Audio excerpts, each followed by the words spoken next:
And we're recording. Yeah, Red Zone. Before you got on, I was just talking to Howie about his first round pick, and so I guess we're going to talk about the draft and our toys that we acquired, and we're also going to talk about. I know T-Zac put in something to talk about who we think is going to take the divisions and stuff like that. So we can talk about that as well. But we'll let Howie go first and let us know what he thought about the draft for himself. I want to let you know that when I drafted the guy, I had him ranked as the number 5 wide receiver in the whole draft. I was real high on him. I can't share my screen, can I? I think so. Yeah, I think you can. Is there? You know what? I think I have to stop sharing, and then the top right, there's 3 dots. Right? If you hit that, it says share screen. Yep. Okay, and then let me stop sharing my screen for a minute. Now, when you hit the 3 dots, it should say share screen. When you hit share screen, you touch the middle of the small screen.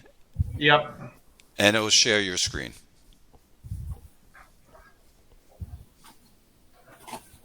Let's see. So do you see that? Yes, I do. So that's how my scouts had him rated. Kind of the higher end. And my interviewing is terrible. So, they kind of gave me that lower end. But I felt that his combine numbers kind of justified more towards the higher end of that range. And I would have even been okay with the lower end of that range for the reason why I drafted him. A 62 route running, a 63rd down catching. That's really kind of why I got him. The big play receiving potential was really, really good. But I would have been happy with a 56. With a 56. He wasn't going to be a guy that was going to be a stud in my mind, but he was going to be a solid positional player. And I had him pegged to do a couple of different things in my offense, but he's just awful. Awful. I had same thing in FFL. I took a guy at 1-3, traded up, paid a fortune to get him. He just crashed and burned, and I couldn't figure out why. So just a volatility drop, I guess. I guess so, but his volatility wasn't rated as high. I think his volatility was low. I stopped sharing my screen, but let me pull him up on my screen and see what his volatility was rated at. Okay, you guys can see my screen now, correct? Right. Okay. His volatility is a 39 from what I'm seeing on my side. That's not that high. No. So why did he drop? He disappeared. He didn't even drop. Absolutely terrible. Yeah, see, that's the bad thing about my guy. He just dropped. So you're standing there looking at the bars going, well, he might come back next season. Yeah, he's not coming back. He's just teasing me. Yeah. And, I'm stuck in a pinch with my salary cap for next year because Vital's coming up. He's got 2 years left on his contract, so he's going to be looking for a boatload of money in renegotiation next year. Yep. So I needed to kind of keep some space. I can't cut the guy because I think he cost me $80 million in dead cap space, something like that. So I'll you wouldn't cut him, would you? What was that? You wouldn't cut him, would you? No, I'd be tempted to just because I'm mad at him. But you could trade him. You could get something. Well, not Vital. Cutting my receiver. Yeah. Okay. So right now he's just for another 3 years. He's a dead roster spot. I'll find a spot in the front office for him as assistant to the traveling secretary or something. I'd make him clean the bathrooms. That's right. You have him for 3 years. Oh, look at that. I'd make him clean the bathrooms, Allie. Earn that money. Look at those numbers. I feel you. So Howie, what about your other picks? Let's go. I'm high on my tight end, my second round pick. I think he's got some decent bars for what I'm looking for. I'm kind of in that transition phase now where I'm trying to plan for a future without my quarterback. Mm-hmm. So I got a couple of ideas on the offense I want to evolve to, and I think that he'll fit that role well. He's going to he'll do fine, I think. I want to start to get into more multiple tight end sets. I'm going to use him a little bit out of the fullback spot this season, I think. I didn't think I was going to sign Glover. I thought that Ben would have made another offer to him or tried to re-sign him, or somebody else would have reached out to get him, that fullback. But I put in a low ball offer, and he ended up signing with me. So I'll pirate a couple of Ben's plays, and get him the ball. So do you think your draft gave you the toys that you need to go from 9-6 up to maybe 11-5 or 12-4? No, I don't. I think if I can pull back a 9-6 and have a chance to win the division towards the end, that's really what I'm looking for. I don't think I improved that much. I signed Gillespie from Iowa as a wide receiver to kind of fill a position that was aging out. Oh, here we go. Nelson. I was sold on his third down catching and his big play receiving. The big play receiving took a hit kind of after training camp, because when I signed him, I think it was like an 86 or an 87. Now, your scout might be better than mine. I don't have really a good scout, so you still might be seeing him at the same number. No, that's around the same number that I got. I have him as a 78 and a 76 in my. That's how my scout sees him too. So. Okay. So I think our scouts are pretty on. I have them valued a little bit higher at 43 instead of a 41, but I think the bars are pretty close. What year is he? 8. Year 8, yeah. You need Vital to start put up numbers for your tight end and your wide receivers, but you added the two key spots that can help them out. Yep, I added a tackle. But in preseason, I'm still getting a lot of pressures. I think the last 2 preseason games, I still had I had 10 hurries against me. So I don't know what's going on with my offensive line. I thought I shored that up a little bit. I'll still play with it here and there. Now, does that show a lot in preseason to see if your line, because they're rotating the players, aren't they? Yeah, and they are a little bit. So you really don't get a good read on that, do you? No, but I still would like, kind of looking down the line and comparing my stats with other people's stats. I still give up way more pressures than anybody else that I played. Looking back and comparing the two. So. And how was Vital's center rush? Oh, yeah, his center rush is at 48. Yeah. Which is good enough. I mean, it's not great, but he shouldn't be having a ton of problems with pressure. Not a ton. A little bit. But looking through, 10 of his incompletions every single game are because he threw the ball away because he was getting pressured. Which is a killer. Which is a killer, exactly. Well, I think that's got a lot more to do with the kind of defenses that people are playing. Go look at the TFL bowl game. Pull up the game log and look at the defenses that San Francisco used. You're in a 4-3 under, and you're running press 1, blitz 2 on first down against 113. That's ballsy. I wouldn't do it. I like your cornerback here, Barnes. Yeah, I drafted him as a safety in the 3rd round with the intention of moving him over to cornerback because I set my defense up as role players. So if you look at my other safeties, I look for really kind of high zone defense. Rex is my strong safety, plays great. Alvin Clinton has a pretty good high zone. So when I saw kind of his bar profile, I wanted somebody who could play some man-to-man defense, who could play some bump and run. And at the time, there really wasn't any good cornerback on the board that I wanted to take. So when I saw him at safety, I thought, he's got the numbers. I could make that transition from safety to corner, which is what I did. So I think he'll get some reps this season. And kind of some dime back personnel slots right now, and build forward to be the cornerback of the future. See how he develops. Yeah, he could be good. Yeah. I did it last year. Same thing, safety to corner. And then you brought up in you got a middle linebacker in the fifth. Yeah, Floyd. he didn't turn out to much. I took him on just on a whim that his run defense bar was going to be better than what it was. That's really what I was looking for. I was looking for a linebacker to plug in the middle in a goal line situation that could play the run.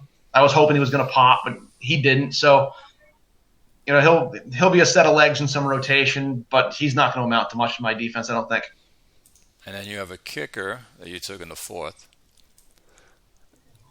Average. So that's about it. Yeah. Oh, you got a quarterback. Let's see the quarterback. Okay, you see with quarterbacks you don't know yet until you play them, so you don't know where their bars are going to be. Right. Well, he was undrafted, right? He was undrafted. Yep. Yeah. I looked at him. We're kind of searching for the heir apparent to Ladner very, very slowly because he still has a couple seasons left. But I'm starting to look around a little bit. He was on the radar. I took a look. He didn't look bad.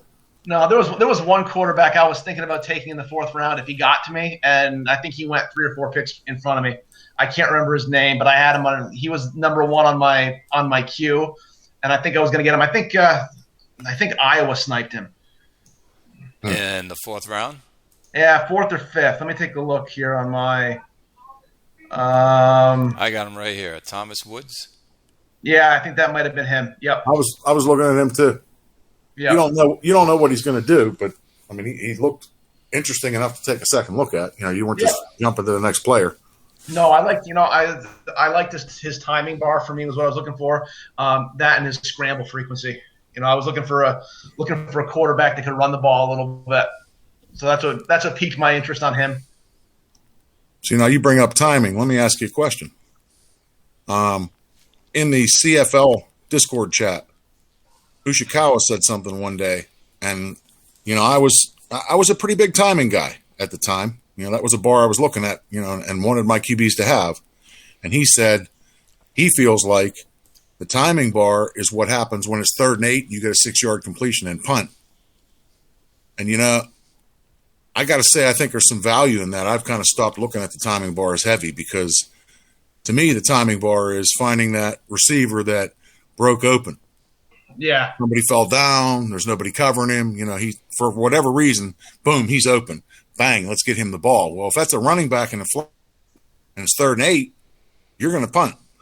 So that might not be the bar we all think it is. I've started to second guess it. Let me ask you a question. Is the timing bar, and I have to look this up, it's supposed to hit a receiver in stride, or am I completely off base on that? I think when I read it from the help file, the way I interpret it is it's the ability to hit a receiver coming off of a break, leading to higher completion percentage. So your quarterback and your receiver time up so that the ball's delivered right as you're making your break, makes it less likely to get intercepted or knocked down. So I'm reading right here. So basically, it's your quarterback taking advantage of the defense miscues, leading to bigger plays. So is it the quarterback sense that knows that the defense is in a wrong maybe formation and you're hitting now the receiver for bigger plays because of they're calling run and you're calling deep pass? Is that what it's supposed to represent? And then the second question is, are quarterbacks who have good timing good with receivers who have big play ability? Because big play ability is the big plays, correct? Or am I off on that too? No, you're correct. So do they go hand in hand better? I don't know where I read it. I thought that it was in the help file, but I remember reading something to the effect of it's the ability to find the receiver that is breaking wide open. That for whatever reason, a defender fell down, nobody covered him, and he's jumping out. All of a sudden, he's wide open. The QB says, "Okay, boom, there's an easy completion." But again, if Ushikawa's right, that's not always going to be a good thing. Now, I'm not saying that you want to have a guy with a 0 timing bar, but you may not want a guy with a 90 either. Mm. I heard the expression, as many bars as you can get it. Yeah, big red bars. That's it. So if I got a lot of big red bars, I'm good. There's nothing bad about having that. So, okay, so basically, Howie, you finished 9-6-1. You got Capital City right behind you, Outer Banks and Motown. It's going to be a tough one, you feel, again. I think it is. I think it'll come down to the last couple of games. I open up with Cap City right off the bat, so it'll be good. I think I play them at home too. They're favored by 3 or 4 points, I think, but I think I play them at home. They picked up a right tackle. Yep. For their first pick in the draft. And so you'll be competing with them, and here's what they're looking like. Their roster. I don't really know his quarterback. Is he good? Yeah, he's decent. He's got good bars. He always torches me for a game here or there. So, how's his wide receivers?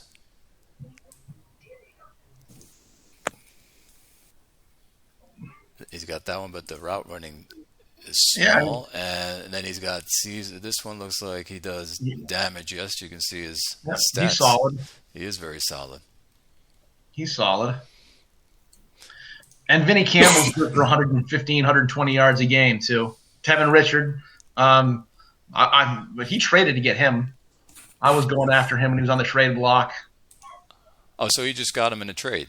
Yeah, I think so. Okay. Yeah, was he from Williamsburg? Maybe. Yes, he is. Beginning of I think he got him like week 1 or 2 of last season. We got to get Williamsburg on one of these shows. Yes, and I know Ex-Con was saying he'd like to jump on as well. All right, Red Zone. You want to talk about yours? For me, it really comes down to 2 people. I didn't have a great draft. We were ranked 31st. I think we slid up to 20-something, 24th. I mean, after preseason week 2, so we didn't get a lot of changes. The one change we got from the rookies was the 7th round free safety, Azer. I think his name's Azer. And I liked him. I saw the bars that I wanted. Wow, it looked like good value. I'm like, why is he still here? I kind of hem-hawed for a minute and looked for another guy to pick, but I was like, no, this is the guy. I mean, he shouldn't be here, and I'm going to take him. And at worst, I figured he'd be a backup safety, a dime safety, depth. But he'd play and he'd contribute. And he decided to jump up a little bit, and now I'm thinking he's going to probably play quite a bit. So we'll have to see what happens next season. Does he drop back down, or does he hold that number? But I want to see what he does on the field. And then the other big pickup, we didn't have a first-round pick because we went and got the tight end. And I've been saying I need a tight end, I need a tight end, I need a tight end. Well, I'm sitting looking at a guy, and I was going to pick the safety that went to Oakland in round 1. I cannot remember his name. Trey something. And he turned out great, so I'd have been fine. And I had him loaded up. I was like 2 picks away, and here comes T-Zac on Slack. Hey, I could trade my stud tight end, but it would take a monster offer. And I thought, oh, come on. What's a monster offer? This is the guy he's talking about, Howie. And we made the deal. I looked at him, and I was like, well, yeah, that's everything I want. How do I say no to that? And you knew you were going to pay. The trade he brought up was the trade with Paris and Arizona for the wide receiver. And he says, okay, you got a 9th-year wide receiver that just got a 1, 2, and a 4. So this guy's got to be 2 firsts. And then he starts talking about, my first next year is going to be late because this tight end's going to make my team great. We're going to have, a late pick. And he wants to, I have 2/3 this year. He wants one of them.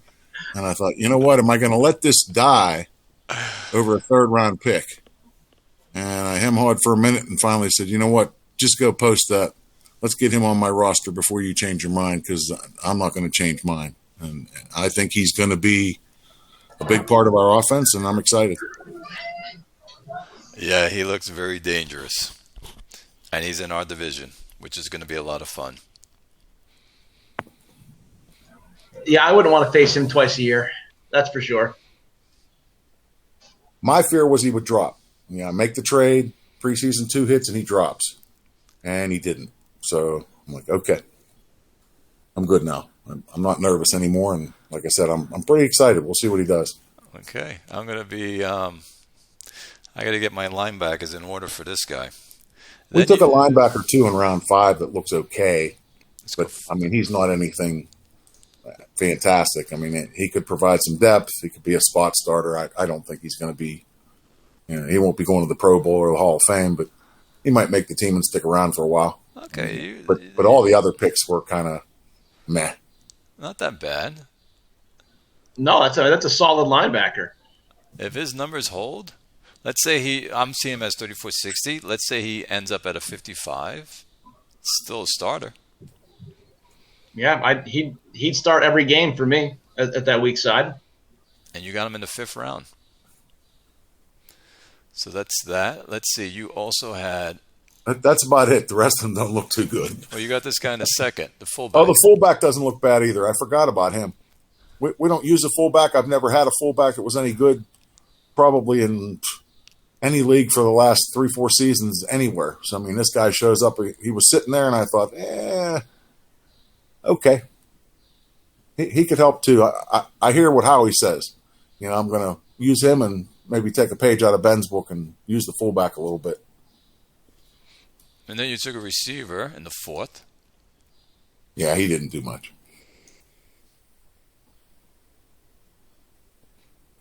And then down below, you took a nose tackle in the 3rd. Yeah, he didn't. He fell apart.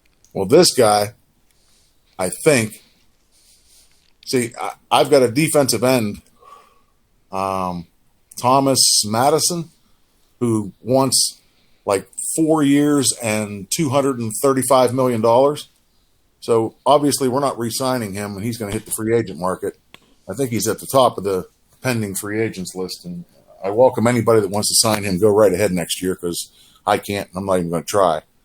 But when he leaves, this Peyton Gardner actually moves to defensive end and bumps up a little bit. I just haven't done it yet. I probably should. I just haven't. I think the reason I left him at nose tackle is because I cut the other guy. And I figured I'd use him this year at nose tackle and switch him next year. And that may be a mistake. I may be waiting too long. Well, not that guy. There was another guy I had that I cut. Okay. So these are your two, right now, your two right. nose tackles that are going to be playing. So right now, I may just leave him where he's at. And like I said, that may come back and bite me. I don't know. I may have to look at that again. I probably should get him. If he's going to be a defensive end, I should probably get him there. I got a nose tackle I can trade with you for 2 first-round picks. Do I have to throw a third in? No, but I love the draft where it's, well, for me, I know it's a crapshoot. I try to do the best I can. Look at the scouts, look at the bars of the combine and all that good stuff, and see if I can get the best player. So I feel you guys when the player doesn't work out. I have many of those. All right, so I know you don't like to talk about your team, Red Zone, or where you're going to be or anything like that. Wait a minute. What about your draft? We did ours. My draft, I didn't really have much of a draft, but I'll bring it up. Hold on. So I'm very happy with the quarterback that I took in the 2nd round. I think he's going to replace Forrest. I like his combines. I think he's going to pop. I think he's going to be mid-50s if I play him by year 5. That's where I see him. I'm hoping it goes there, but that's what I'm seeing at, and I'm going to have him replace my franchise quarterback. So I was very happy with him, and if he does do what I think he's going to do, I think we will be a good team. I just now need receivers around him. My next pick, which was four, which was this linebacker. So in the fourth round, I picked up this guy. He's decent. Everyone I was picking was for a backup position. That's what I was looking for. Guys that can play backup for now. And if anyone can move forward and become a starter later on, it's a bonus for me.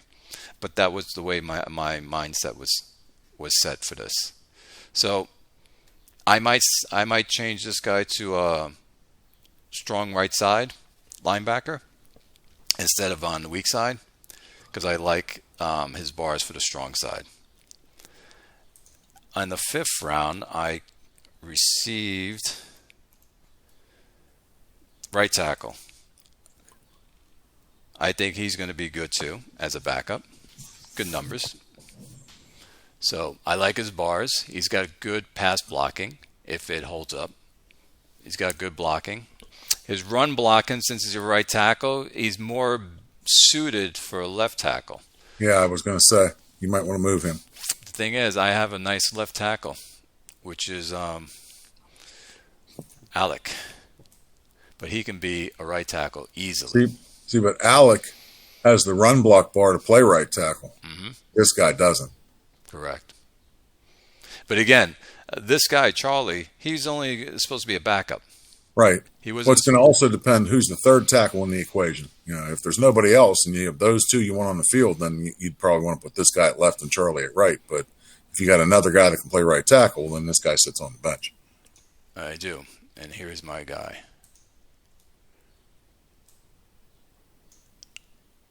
Reed. So I have room to play. Yeah, I would have Reed on the field. You're right. So, and then the last guy, which was you text me, you're like, you're up, and I'm like, I already have my guys in the in the quill. So this guy, not this guy, was a running back. This guy, Benson. I got him in the 7th round. So not bad. Could be worse. My other running back is holding out on me. Young. He wants $20 million. I'm not going to pay him. So it's what it is. I'm not paying $20 million a year for a running back. Well, I saw he's holding out. Yeah, he's and holding I know out. you talked about fumbles. And if you pull up his, if you look at the league scout, it shows him as a drop last year. Did he drop according to your scout? So here's a league. He's got him at 50-50. And I have him at 52. Okay. So the league scout is worse than my guy. Here's my scout. My scout is... But he was up in the 60s. So he shouldn't be asking for $20 million a year, in my opinion. I agree with you. I wouldn't pay him either. Yeah. I mean, if he wants to report and ask for a reasonable contract, I'm not saying you want to get rid of him, but right now I think he's smoking crack. Like, I have the money, but I'm not paying a running back that much. No, and that's a big deal. I had somebody tell me that my running back was up and he wanted Wally McLaren, wanted 4 years, 107. And I was like, we're going to wait a little while. And I waited, and I even let preseason 2 go by. And he went down to, I think he signed for 4 years at 78, 76 or 78. And I was like, you know what? I can handle that. But I had somebody tell me flat out, just don't pay the running back the second contract. Just don't do it. Go draft another one. That's it. Just like the NFL. Exactly. That's exactly it. So my defense, I'm happy with all my players on defense. They did well last year. It's the same group. I kept them together. And Cohesion will go up. Cohesion goes up. I added a couple more players in there. Two players. Outside of that, my starters are going to be my starters. On offense, again, it was just backup players. I wasn't in a position to get a good wide receiver where I was drafting. So I went for other players. One was a quarterback that I saw. McCon, and I said, you know what? If he's still there, I'm going to grab him because I need a backup. And then the rest is all history. So I'm very happy with my draft as position players. That's going to help out the team. If anyone gets injured, I can plug them in. That's what I'm looking for. Where I'm going to be in that division, probably in the same place, in the middle somewhere. If I can work on my penalties and if I can work on my my turnovers, because I was negative 13, I was one of the last place teams with the worst turnover rate. If I can increase that to be better, maybe it'll get me an extra 2 wins. So that's why I'm saying I'll probably be maybe 9-7, maybe 10-6 if I can do that. Because I think Forrest still has it in him to play well. I really do. And I have Zimmerman, who's a very good receiver. So I think he can have a good season still. And, run Forrest into the ground. He's got next year, and that's it. And then bring in the youngster after that. And then I'm just in rebuilding stage from there. So this year and next year, I'm making a push to try to make it into the Super Bowl. So that means I'm coming for you, Red Zone. Yeah, I kind of got that feeling. T-Zach wanted us to talk about, what do you guys think? I'm looking at that now. Are the dominant teams that are going to come out? Well, pick somebody and let them go first, and we'll just all go down the list. Okay, we can start with the AFC North. Yeah, I was just going to say, let's just start up at the top and go down. Do the AFC North. Go ahead. T-Zach said Toronto, and they did get the monster rookie QB, but I don't know if that translates into winning a division. I still like North Plainfield. With his defense, huh? Yep. North Plainfield. Howie? God, that's a tough. I like Harlem. I think that they're coming along. Well, they won it last year. They won it last year, and I think until I think North Plainfield right now is kind of is in a little bit of a slide. Toronto maybe next season could be in the mix for the division, but I think it's going to be Harlem, Toronto. I think Rochester is going to make a jump, and I think that North Plainfield will be the kind of the bottom of the barrel of that division. I think. Let me just look at Rochester for a minute, because what's his name is a good GM, and he's got a quarterback that he played, and he's got experience already. So no. But he doesn't. He has, he's got 2 receivers in there. So I'm leaning towards what Howie's saying. Harlem, Rochester. I think those 2 would be the 2 top teams. And if I had to choose between Harlem and Rochester, I just need to see Harlem's quarterback. Joyner, that's right. I'm going to go with Rochester for some reason. I think that defense will be enough to keep them there. That's what I'm calling for. And we'll have to see when we get to the end of the year who had the most picks that were accurate. Who about now? AC South. Fort Wayne, Antonio, Houston, and Atlanta. I think that's going to be Fort Wayne. He's been there 3 seasons now, 3 drafts anyway. So now he's working his magic. Fort Wayne's only going to get better. Yeah. I think he's an 11-win team this year. Maybe more. At least 11. I mean, it depends if he puts in that crazy pass offense. I mean, putting 50 points a week up, he could win a bunch of games. Yes, he can. Look at his quarterback. He's just like increasing his touchdowns and his passing rating and all that stuff. I have to agree with you guys. Fort Wayne, the way he's been drafting his players, he's been picking up. He game plans well. Fort Wayne and San Antonio.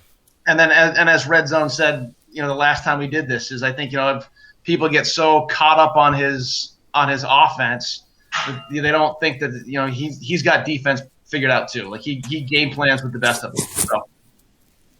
Yep, I agree. Okay, well, the next one's tough. Wonder who's going to win that division. Snap fingers. Hang on, let me give Ben a call on Slack. Let me see if he's around.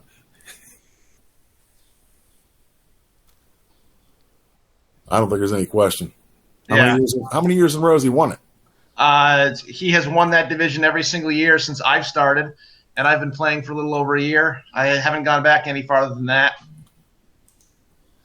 Oh, this is the last year maybe for his quarterback, and he can do it with him. Yeah, but his backup will step in and fill in seamlessly, as evident by I think it was 2 or 3 years ago. He benched Donovan for the Week 17 game, and then forgot to put him in for the first playoff game. I think they still scored 40 points. Yeah, I mean it's unbelievable. It's a machine. Oh, you can look at points for 501 points. That should tell you everything. He just outscores everyone. All right, so we got Tucker on the first in the AC East. It gives the other teams a better chance to say, you know what, I'm going to take it. Let's see. Okay, so now we have the AC West. I think that's going to be the toughest division in the whole league, to be honest. I think that, God, looking at that, it's going to depend on that. One wild card is going to come out of there. Is it possible that they get both wild card spots? I don't know. I mean, that's a tough division. Could be. It's going to depend on Matt. Yep. I mean, is Matt really a 4-11-1 team? I don't think so. Yeah. So, I mean, what's that do to the other team's records, and how does that shuffle things? I mean, it's going to be interesting. Look what he has. He's got these three receivers. This is what he has. And a running back. Let's not forget his running back.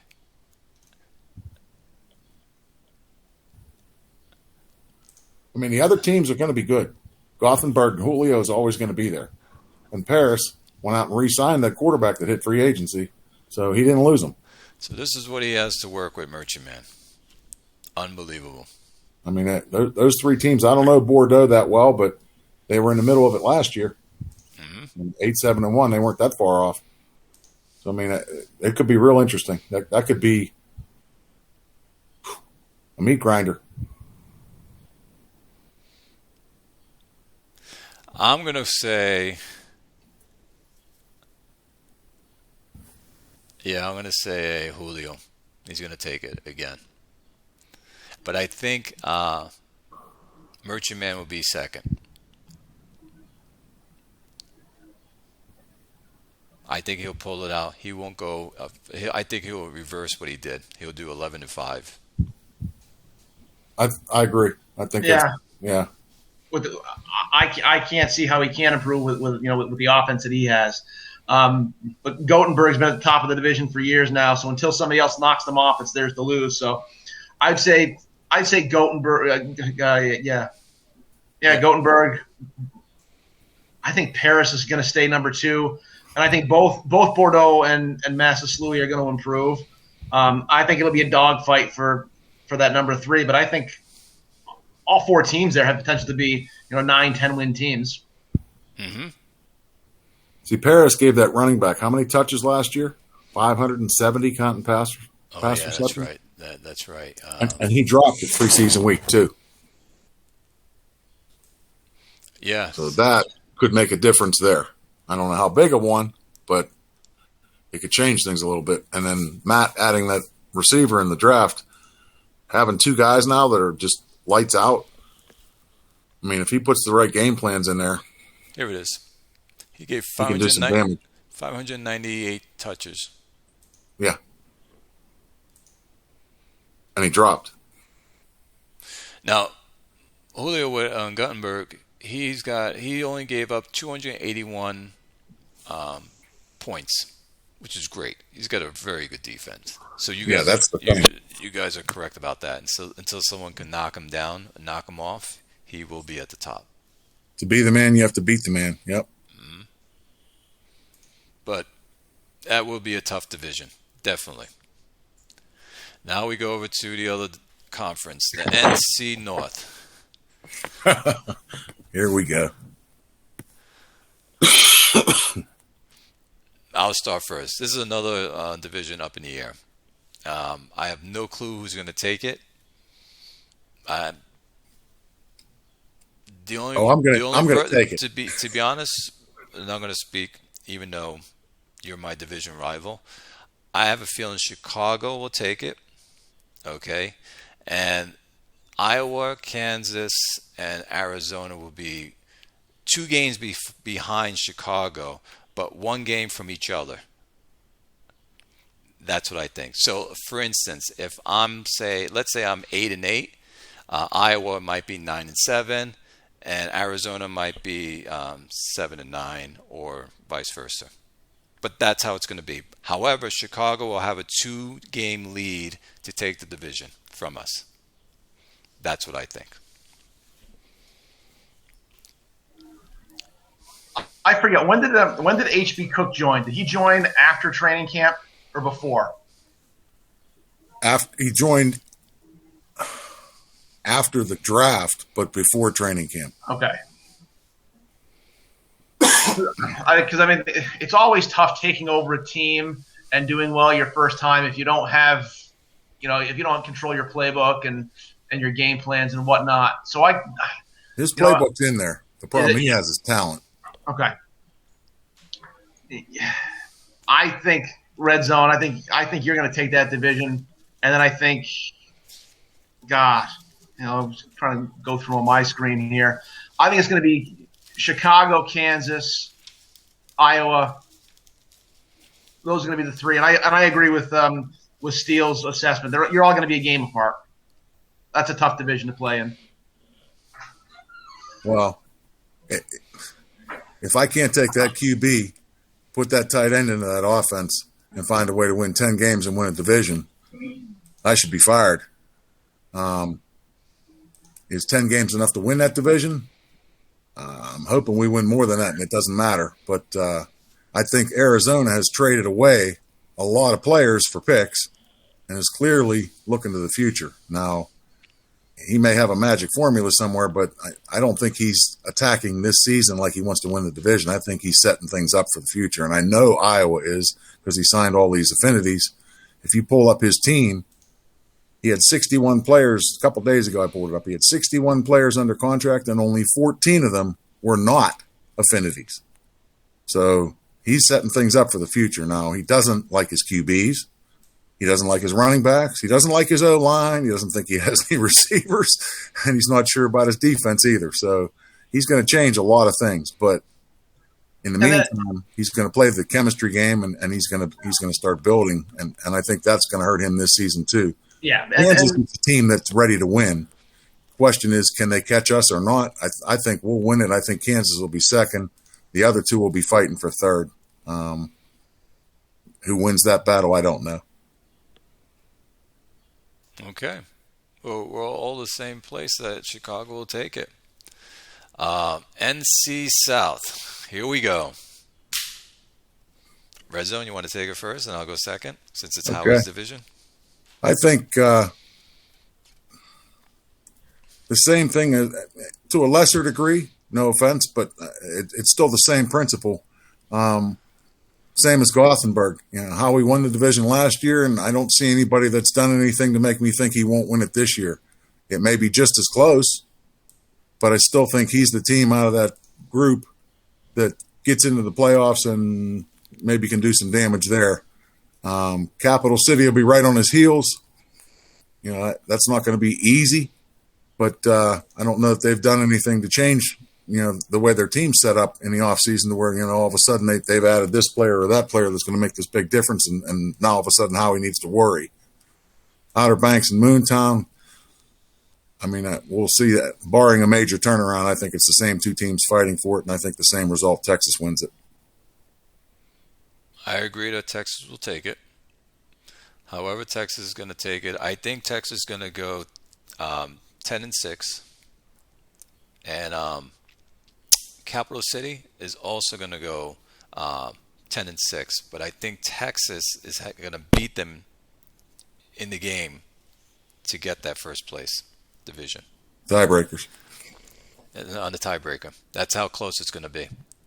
And like you were saying, right on his heels. Outer Banks will be next, and Moontown, I think it still has a ways to go. I think Moontown would probably end up at 6-9. 6-10.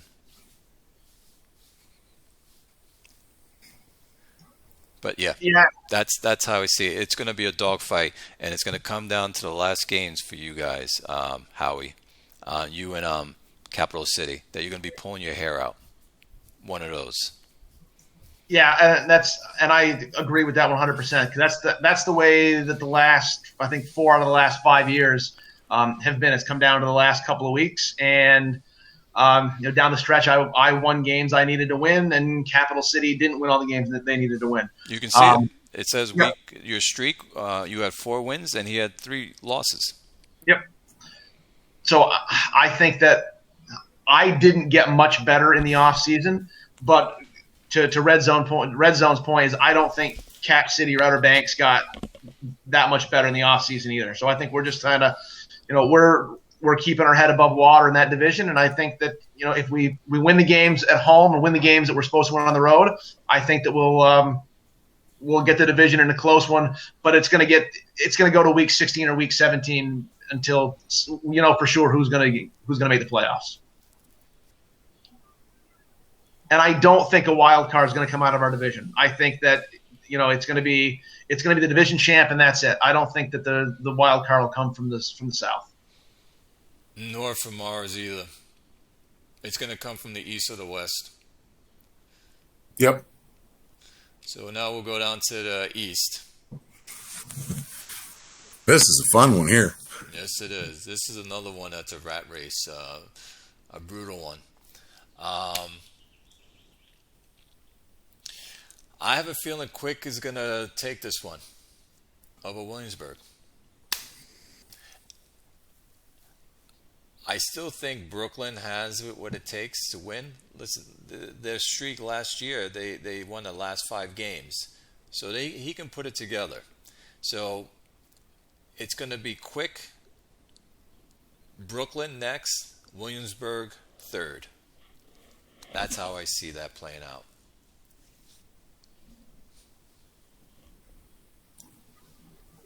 I think, God, I love Quick, but I think that Williamsburg is gonna win 11 games this year. I really do. I think that he'll win the division. He'll be 11-5. I think Quick will be right behind him. I think Quick improves. I think he'll win 10 games, but I don't see those top 2 changing. And then Brooklyn and Frederick, they'll be vying for 3 and 4. I look at the quarterback's numbers, but look what he's done the last couple of seasons. I just think he game plans very well for what he has. Is Maxwell his quarterback? Yeah.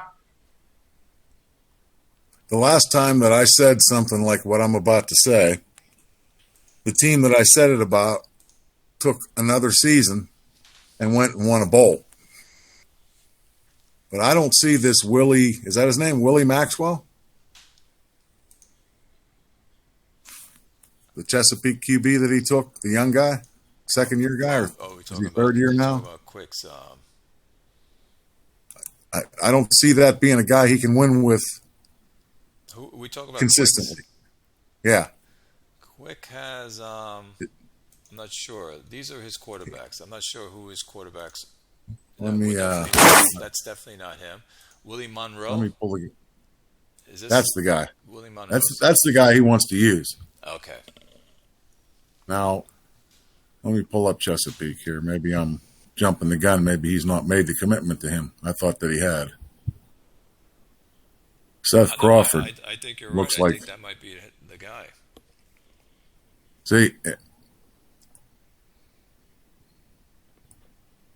I'm just not a believer in Willie Monroe. No offense to Quick or anybody else, not looking to, get anybody upset, but I don't see it. Like I said, the last time I said this, I said it about a guy with a 6 arm strength, and Hunter took him and won a bowl in the USFL the next season.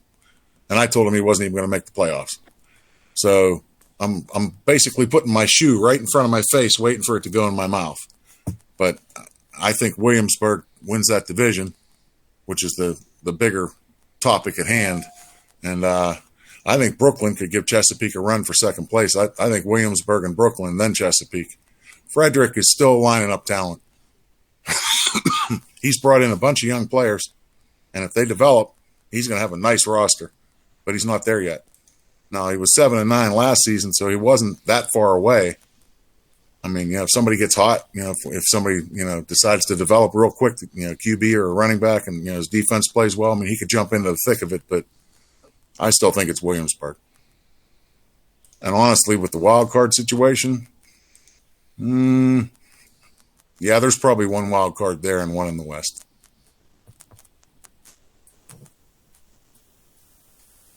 Okay, so it's Williamsburg. You guys both say, and it's a fight for second place between Brooklyn and Quick. Chesapeake. Then we go down to the West, which another tough division. But I don't think Good. I don't think Malpaw had any control over Hanley at all in the off season. I don't think he registered, so he lost a lot of talent in the in free agency. I don't know how much got signed. I don't know when the last time he even logged on was, to be honest. So he's not even around, basically. I could be mistaken, but I know at one point he hadn't registered for conscriptor in the draft, and that was all getting picked by the scout. I got you. Okay, so if that's the case, then I mean, I could be wrong, but so who do you think in that division? I love Oakland. I think that Juggernaut's gonna improve, and if that's the case, and Malpaw's not guiding Hanley, I think that Oakland takes the division this year. I also like Oakland. I think Juggernaut's going to take it, and I think he's really going to take it. He's going to dominate that division. Look at his secondary. When you add that safety and the corner from this year's draft, look at the players he has in the secondary. You're going to play hell thrown on him and doing much. You better be able to run. All right, these are his cornerbacks. And, of course, the last one has to be his nickel. But, yeah. He's deep. Brutal. And they're all good. I mean, all of them. And the safeties are just as good. At least 2. I don't know if there's a third safety or not, but he's got at least 5 people that are. Here's his safeties. Wow. Yeah. Go back to Trey Gauthier, because I'm kicking myself because that's the guy I was going to take at 116. If I didn't trade that pick to Tezak for the tight end, that's the guy. I had him lined up in my queue. I was 2 picks away. Yeah. You were going to take this guy, I'd have been Howie? okay either way. I'd have got something good. You were going to take this guy, Howie? I had him lined up in mine. I was going to take him. I was thinking about taking him. But I think he picked before me anyway. But he was one guy that I looked long and hard at taking, taking, and I was going to move a couple of my safeties around a corner or whatnot, but in the end, I don't think it worked out for either. He wasn't on the board, or I just decided that I didn't want him and was going to go with the wide receiver and build the offense. What's funny is he was the second safety taken. There was another guy went earlier, and I kind of said, really? Okay. I mean, I was happy because my guy was still on the board, but I thought Gauthier was the guy, period. I'd have took him instead of the other guy earlier. I think Oakland's going to take it, and then I think Colorado's going to come in second. He's been building his team. His defense has been doing well. He only put up 310 points against them. So, and I know he was picking receivers, and so he turned that team around. So let's see what happens. And Colorado absolutely destroyed me in the regular season last year. I think they beat me like 40 something. I can't remember. It was a lot. It was not a close game. And then I played him. He was my playoff game, I think, too. And he played him. I played a little bit better, but he still knocked me out. So here's his quarterback, Drake. He's not going to beat Oakland, but he will come in second. I feel his team. What were you going to say, Red Zone? I also like Oakland to win the division, but I think Hanalei is one of these teams that, I mean, it would be different, okay, if a new GM came in and took over, and then he left after a season, and another guy was there 2 seasons and left, and then the guy that inherits the team now gets some garbage playbook and, not a lot of talent, and he's got to come in and rebuild. And, let's take it like Fort Wayne, okay? If Tezak leaves there, okay, the next guy is not going to be able to run his system. He's not going to be able to do it. So he's going to have to tear it down and rebuild it and change the playbook and the players and do everything over from the ground up. I don't think that's the situation in Hanalei. I think there's so much talent there. He drafts so well for so many years. If he comes in and sets a game plan week 1 and walks away, he's going to win 10 games again. I think Oakland wins it. I think Hanalei still finishes second. Look at his quarterback, Carter, that he's been winning with. I just don't think that's going to go away. Now, if he leaves and a new GM comes in, that guy is still going to inherit that playbook. He's going to inherit all that talent. He can go look at those game logs and see what he did game plan wise. I mean, it's not that hard to continue it. He's not reliant solely on the pass. It's not that kind of a team. So you think it's a set it and forget it kind of thing, where he just sets I think that's what he did last year. He set a game plan week 1 and probably never even looked at it again the whole season. And went 12-3-1. That's what he does. And I just went on to the IHOF site there to the status. That kind of tracks the last time you visited the IHOF site and the last time you were back. He hasn't uploaded a file. His last file he uploaded was on 5/3. His last visit was on 6/16, and his last activity was 6/22. So it looks like maybe he just missed the draft. He has something going on in life. But I'd be interested to see if that changes and he updates that file again. Then I would agree. Maybe Hanley might take that division over Oakland. Oh, I don't think he'll take the division, but he can win 10 games and finish second. If he's back in, I think if he's back in, Oakland improves, but he wins the division again. If he doesn't update it, then I think that Jug will take it. See, I think Oakland wins it either way, but I just don't think Hanalei is going to disappear from 12 wins down to 6.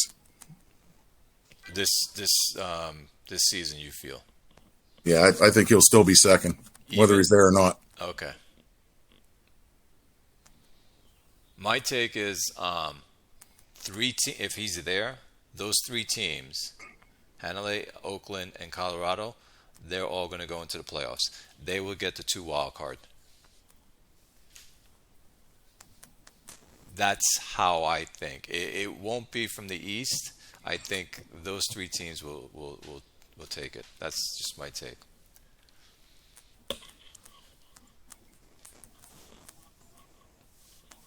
Let's see.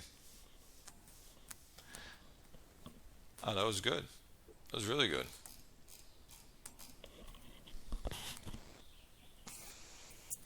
So, Red Zone, you got to live up to your name now. You know that, right? What's that mean?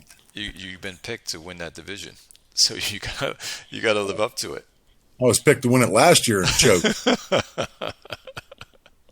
I was 6-2.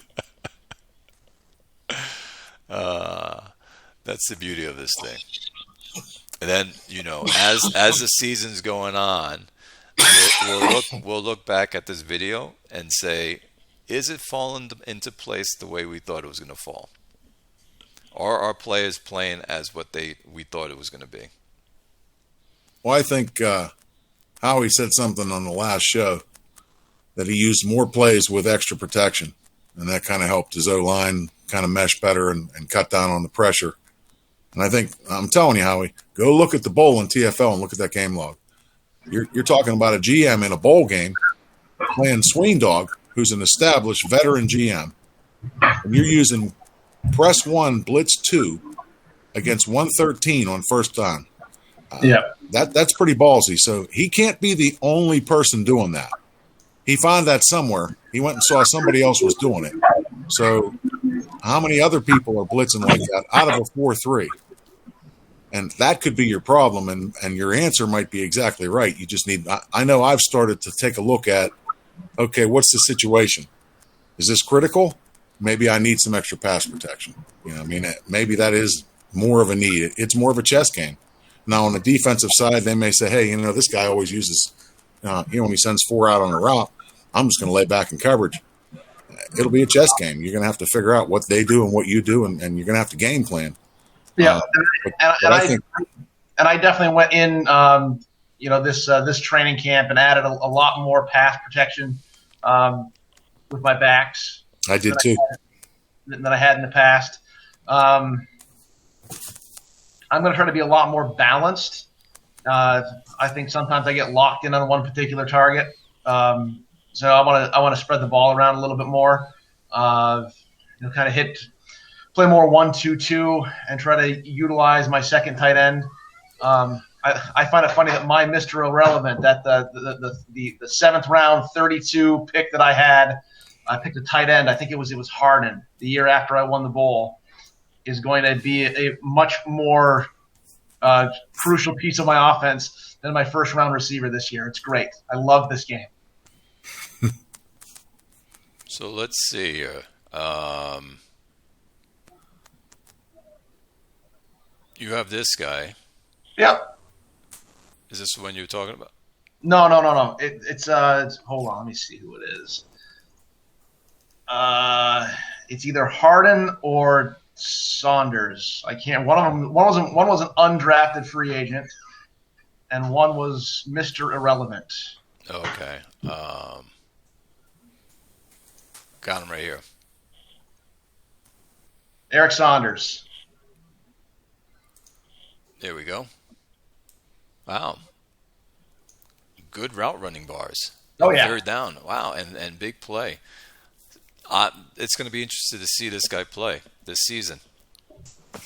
See, that right there is the thing that I think you see more of that here in IHOF, and I see a ton of it also in the CFL, Smitty's League. You've got people that have had their teams for a while now, and they know what they need those players to do. So the overall rating isn't the be-all to end-all. It's the bars. And right. You got a guy like that who doesn't jump off the page, and you don't have 6 guys sending you, hey, here's a PM. Hey, what do you want for him? I want to trade for him. But you're saying he's going to be a big part of your team. Right. That's what I love about this game right there.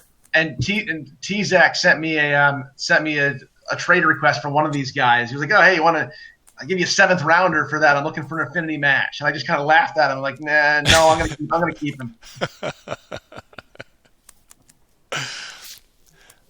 Well, they got great route running bars, and I like they have what it takes to play T in the 122.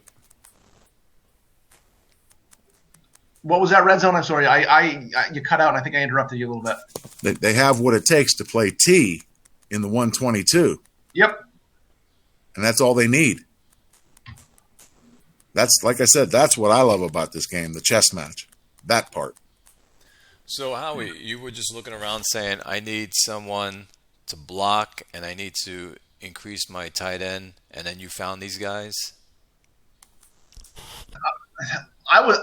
When I drafted these guys, when I drafted them, I was just looking for a tight end that could run routes.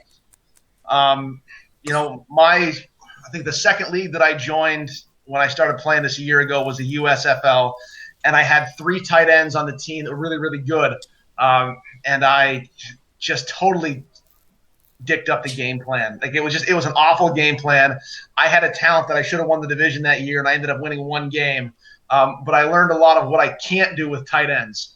So when I saw these 2 guys available, I was like, you know what, I'm going to try to bring that, what I wanted to do in the USFL, kind of over to here and see if I can do it. And they've reached the point now with their bars that I think I can start to throw them out there on the field a little bit more and get them some touches. I tried a little bit last year with Harden, and it worked a little bit, but not as well as I wanted to. But we'll see now that he's improved even more.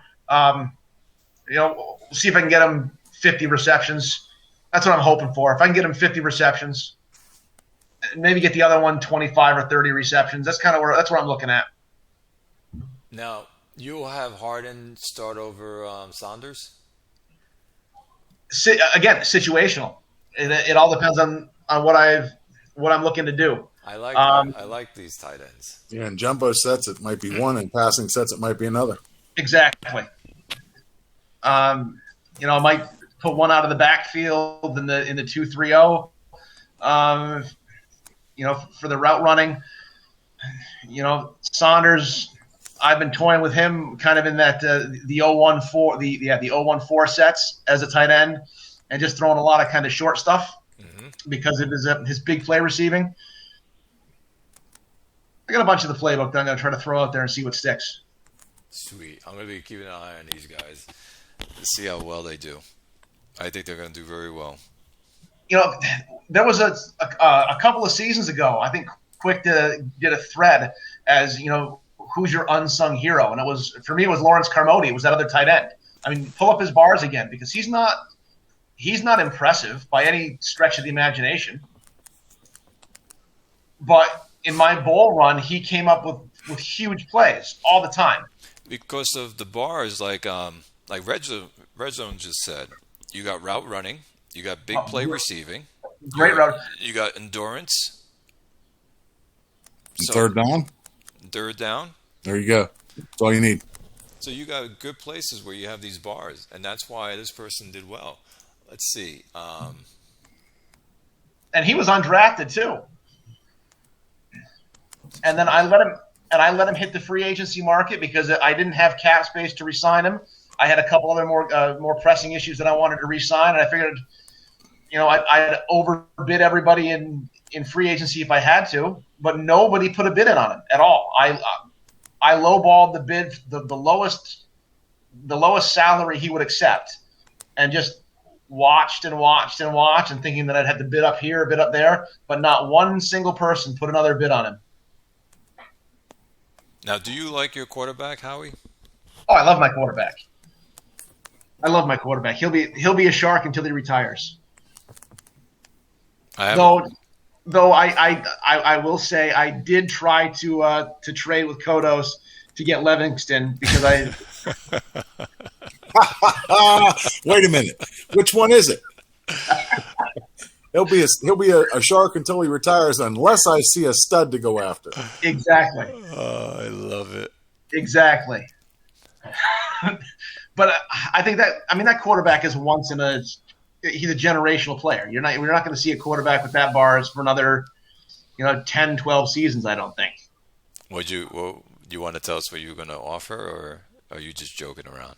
No, I offered the house. I originally offered C4 3 first-round draft picks and 3 second-round draft picks, and I said I would have to trade Vital as well, and I would give the haul from him. and he said, "Nope, I'm going to go with I got a better offer on the table." Wow.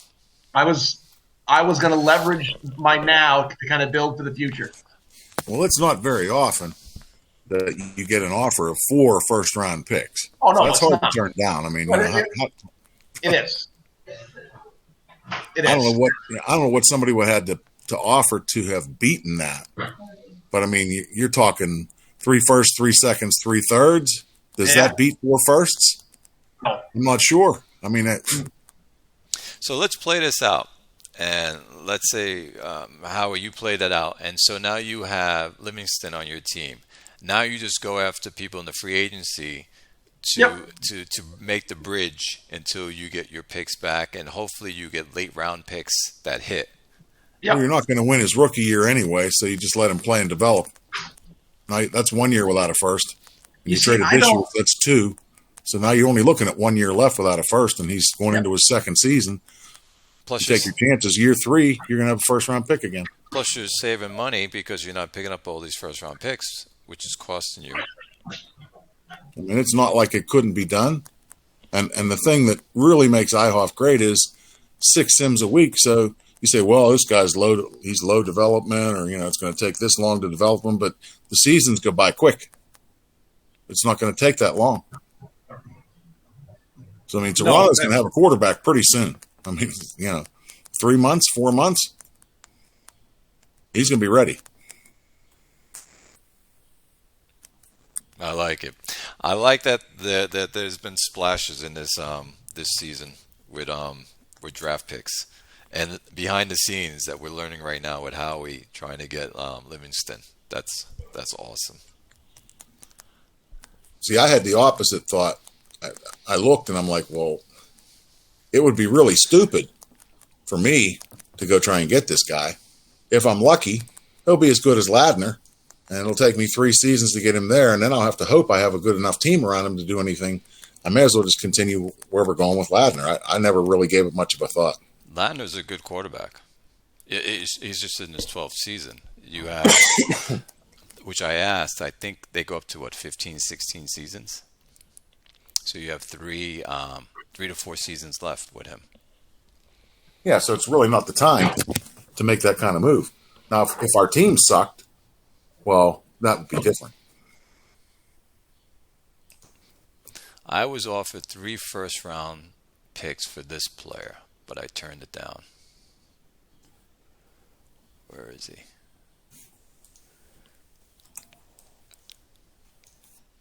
So this center, they offered me 3 first-round picks, and I said, no, I'm going to hold on to him.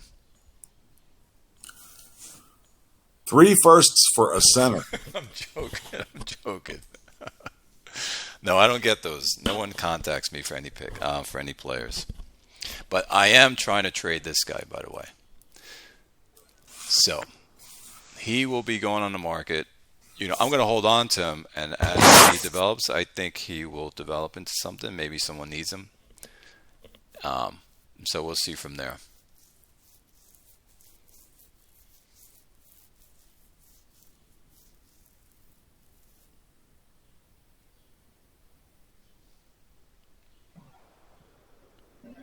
I won't trade with you, Red Zone, because you're in my division. So anytime you put up a trade block, I don't even bother looking. What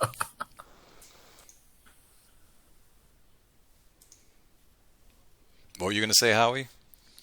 So I've had a couple of offers for Vital, but I think I'm gonna the only way I'm gonna get rid of him is if I can move up to get a stud like Livingston. That's it, and only because I'm looking to the future. He's in his 9th season. I got several more years with him, hopefully. But like I said, you can't take a guy like Livingston and not try to get him if he's available. Who are the top quarterbacks anyway in this league? Let's take this off. Did anyone? Oh yeah, Paris. Drake. That was his guy. He re-signed him. That's what I said the last show. He was going to lose him. I'm like, well, how can you let him walk away after the season you just had. Well, he didn't. He re-signed him. Pierce, which is Julio's quarterback. Dillon. These are the top fives. 1, 2, 3, 4, 5. These are the top 5 quarterbacks. Dillon's the guy that T-Zac ran out of Fort Worth or Fort Wayne. When I had Fort Wayne, I signed him, and then I dropped like halfway through that season, and he came in and took the team, and like him. Looks like Julio was no, not Julio. Who picked up Dillon? Capital City? No. Outer Banks. Outer Banks, yeah. Yeah. So those are the top 5 quarterbacks. And this one was on the market. How much did he go for? Oh, he re-signed him to a monster contract. Yeah. Look at the bonus. $70 million each one. $140 million in bonuses. If he retires, that's going to hurt next season a little bit. Yes, it will. Although it would hurt regardless. It's a 2-year deal, so it won't have anything accelerating, but still. So he's in this 15th season, which would be this one, and so he's betting on it going to 16. Yeah, so 15. He's 16. probably going to play 16. Mm-hmm. He's going for the bowl. He's going to push up and try to take Julio's position. I know it's going to be a good season, guys. Can't wait to see how it plays out.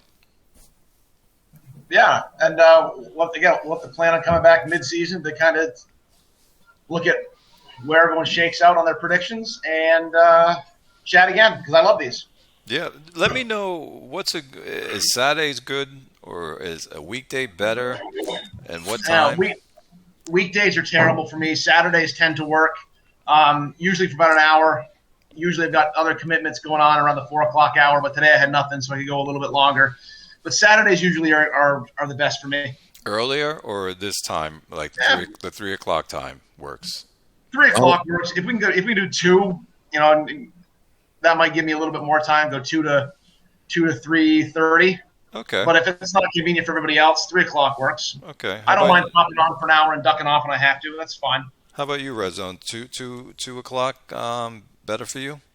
Wouldn't make any difference. Saturday's a pretty good day. Sunday can work. That's when I do my live staff draft in the TFL. Through the week, I think that's tough for everybody else. It may change for me. Right now I'm pretty open. I'm waiting to have back surgery, but once that happens, if I end up back to work, then I'm guessing I'll be like everybody else and say, hey, through possible and can't do it. So the weekends work, and Saturday's not a bad day. This time slot works fine for me. 2 o'clock wouldn't make that big a difference. All right, that's good to know.